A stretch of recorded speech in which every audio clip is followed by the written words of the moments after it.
I just wanted to summarize some of the work that we've been doing over the last, I guess it's really been since 2021. We got off the ground, largely a big thanks to Ed that presented earlier today.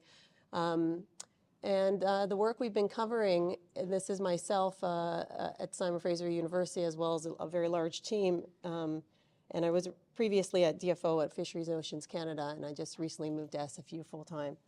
But we've been ultimately trying to characterize road runoff associated 6-ppd quinone concentrations and pulses and the associated effects in Pacific salmon habitat.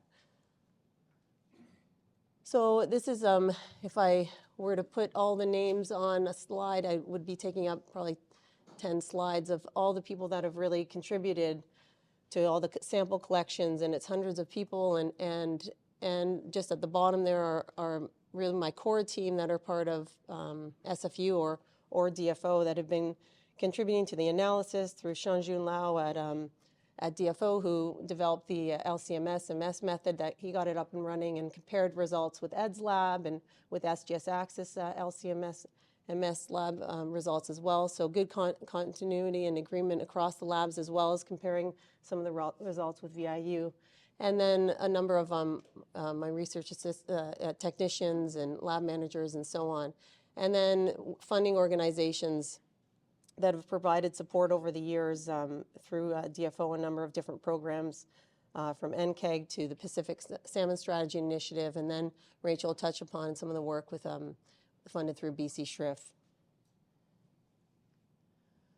So our research program, and I just wanted to throw up some photos here of just who we have here attending the conference today from our various groups.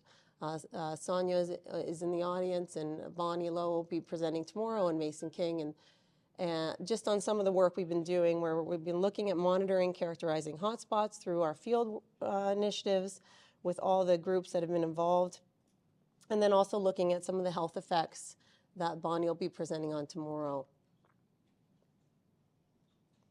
So I don't have a lot of time up here, but I want to just highlight some of the work we've been doing since 2021, where we've been, as I mentioned, characterizing 6-ppdq concentrations and hotspots.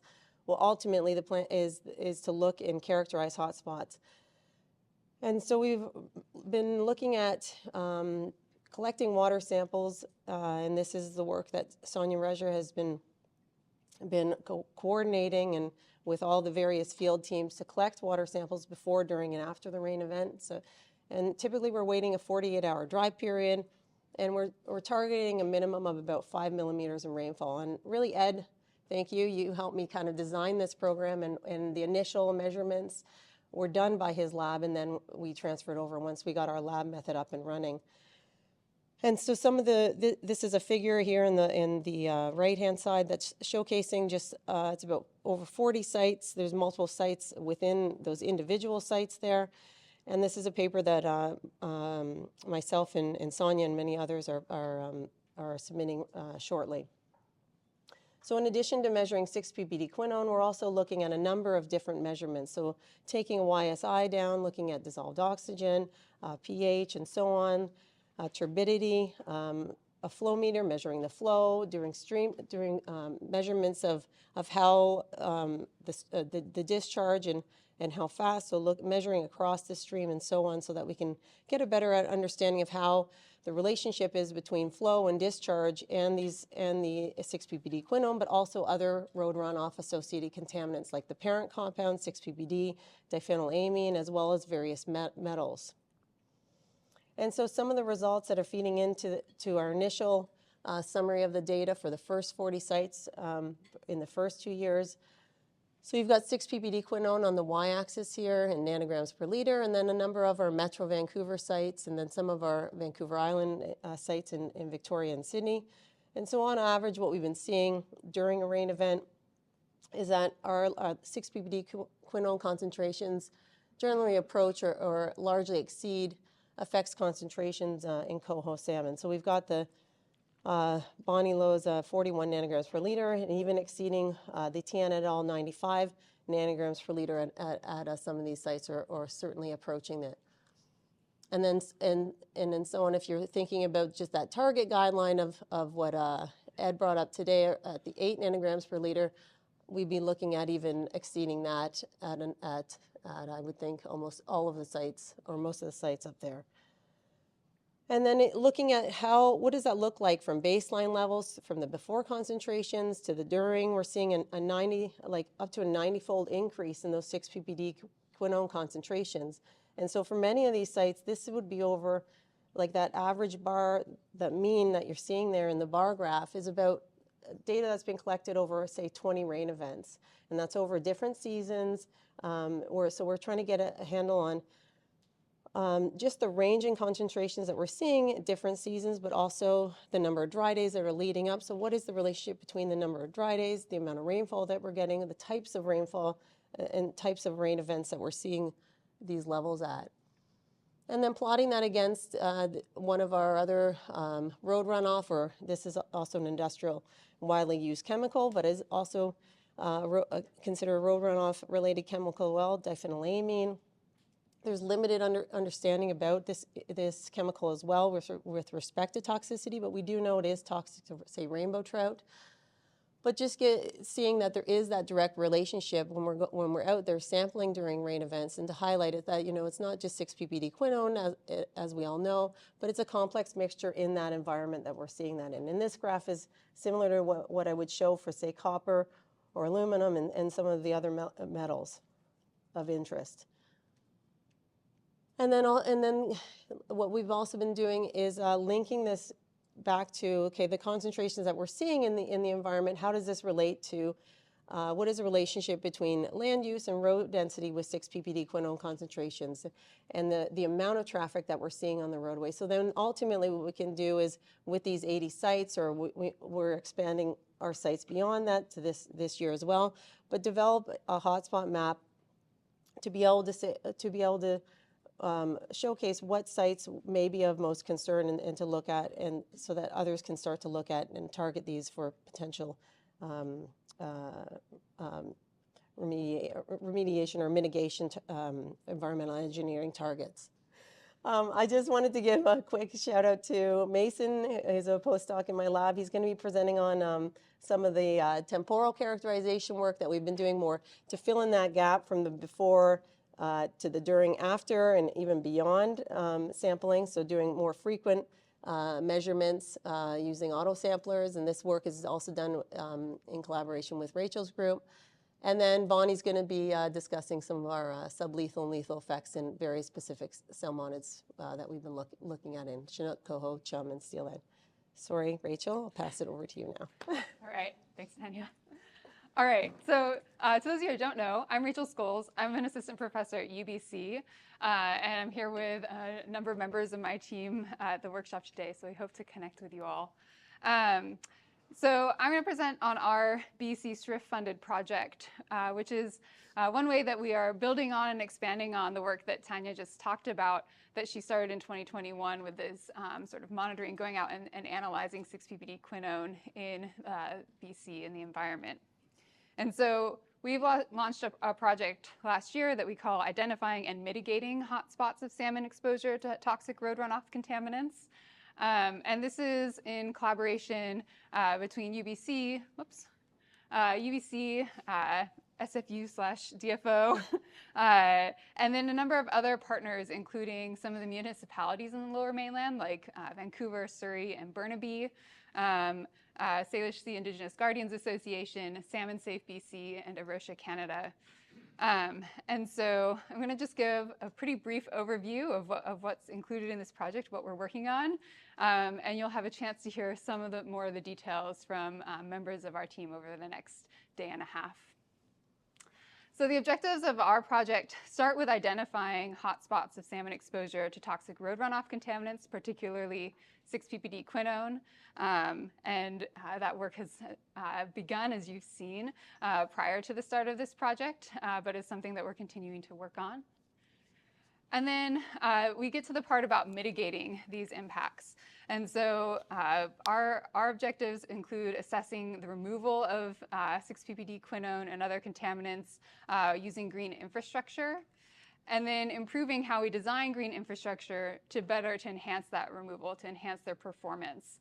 Because As Ed and others have pointed out, ultimately we want to get 6 ppd out of tires, but we still believe that we're going to need to implement interventions to protect our waterways.